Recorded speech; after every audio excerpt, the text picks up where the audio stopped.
kembali Ibu dapat berjumpa dengan semua.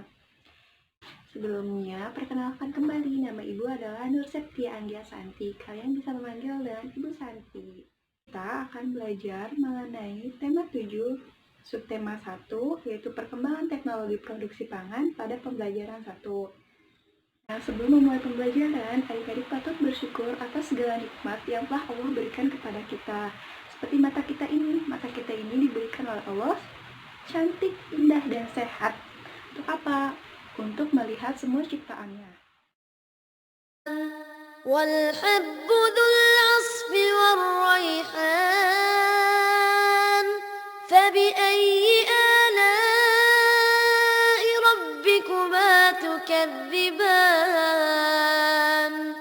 خلق الإنسان من صلصال كالفخار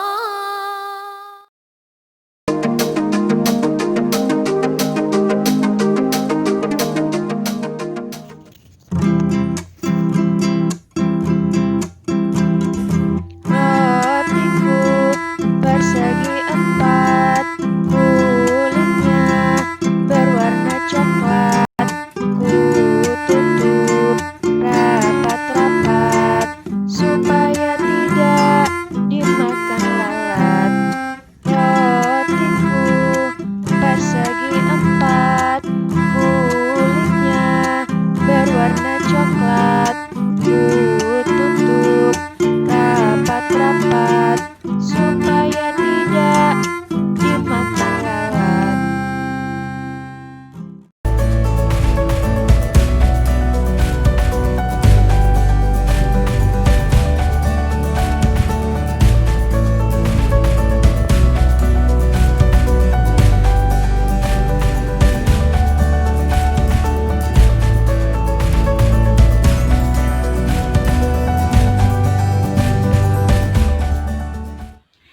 Nah, anak-anak tahu tidak bahwa alam Indonesia ini sangat kaya, mulai dari hasil pertaniannya seperti jagung, kedelai, dan sebagainya.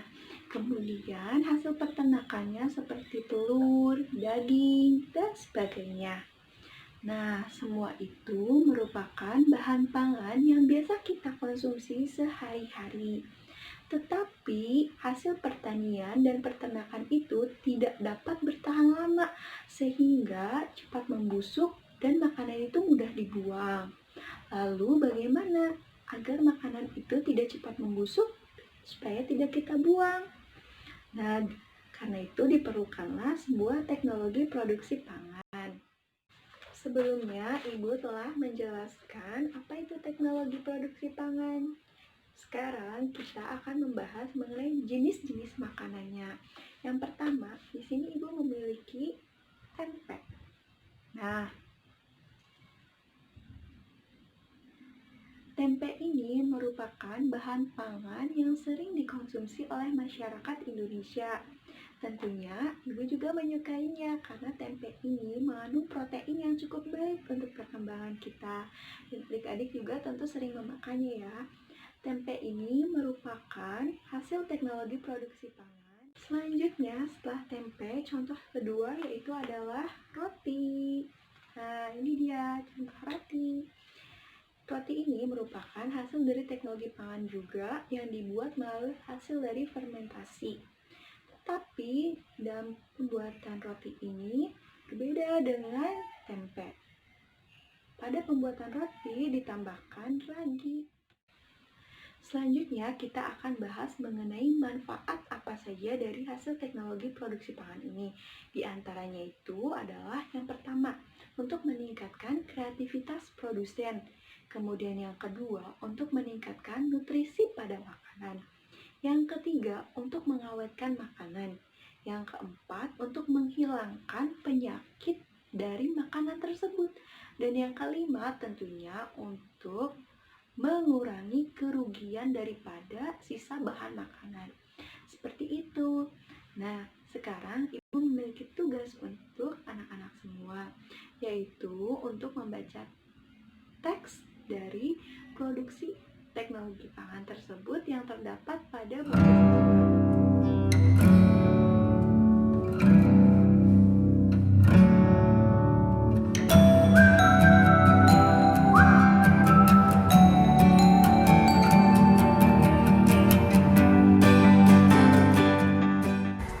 Tahun sekali. Selain cara pengolahan, pemilihan kedelai sebagai bahan utamanya juga sangat diperhatikan. Sebelum tahun 2010, produksi tahu bah kacung menggunakan kedelai lokal. Namun karena kualitasnya suka nggak stabil, bahan produksi kemudian dialihkan ke kedelai impor dari Amerika.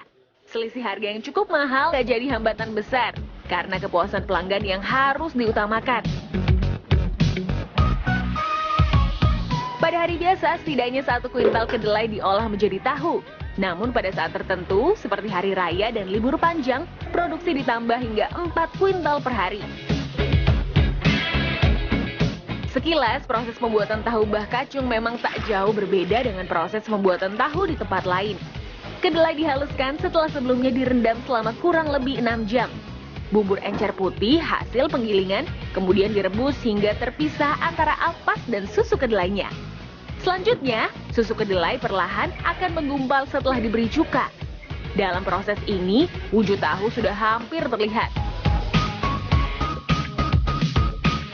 Oh iya, teknologi pembuatan tahu sudah ada sejak masa dinasti Han di Tiongkok.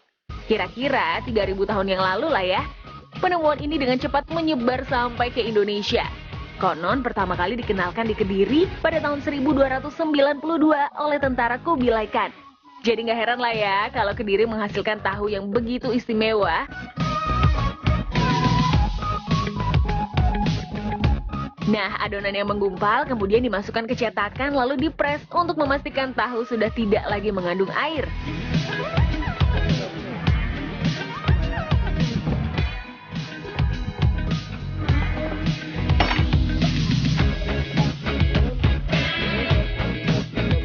Bobot pemberatnya lumayan, antara 4-5 pemberat dengan masing-masing 20 kg.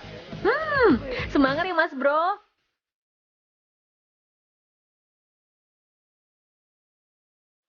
Pemirsa eksis, bukan sekedar bikin perut kenyang, tahu juga pernah menjadi penyelamat masyarakat Jawa dari krisis gizi loh.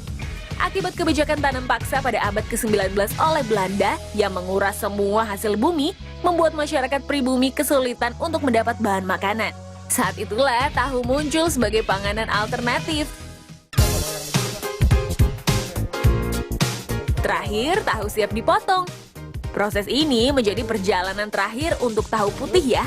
Tapi belum selesai untuk tahu takwa yang legendaris itu. Tahu takwa masih harus dimasak bersama kunyit yang sudah dihaluskan dan sedikit tambahan garam. Seperti kata pepatah, usaha tak akan pernah mengkhianati hasil. Tara, sudah jadi. Waduh, Mas Bro.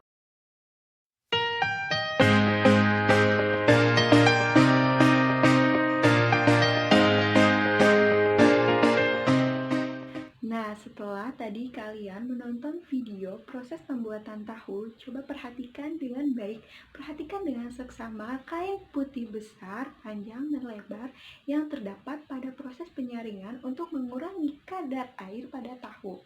Kira-kira, jika dikaitkan dengan sebuah bangun datar, termasuk jenis apa ya? Ya, benar sekali. Jika dikaitkan dengan sebuah bangun datar, kain putih tadi yang terdapat pada saat proses penyaringan termasuk bentuk dari persegi panjang. Nah, pada buku siswa halaman 9, Ibu Edo setelah melakukan proses pembuatan tahu kemudian mengukur luas permukaan dari kain tersebut. Karena di sini Ibu tidak memiliki kain putih tadi sehingga Ibu akan menggantinya dengan sebuah kain hitam. Nah, kain hitam ini berbentuk apa? Ada yang tahu? Kain hitam ini berbentuk persegi. Di sini Ibu memiliki sebuah kain dan juga Ibu memiliki persegi kecilnya sebagai satuan. Nah, kita langsung saja menghitungnya.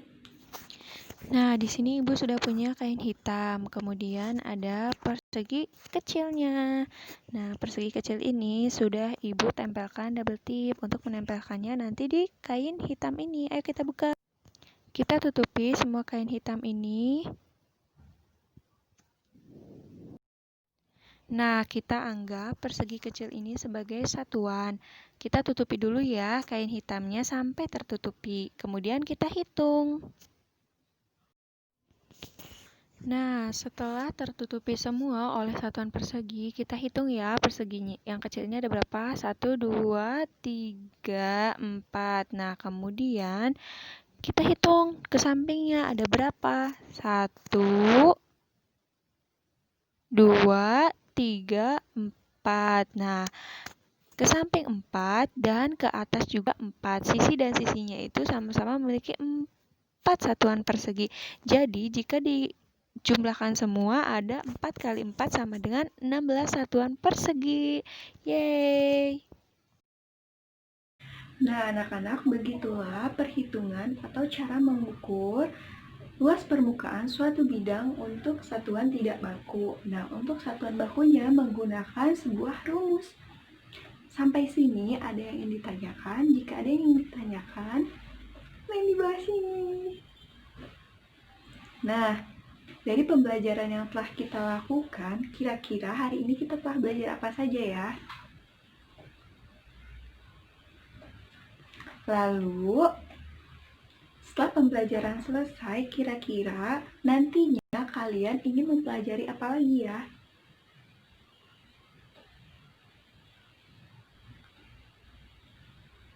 Nah, jika kalian semua sudah paham akan pembelajaran hari ini, mari kita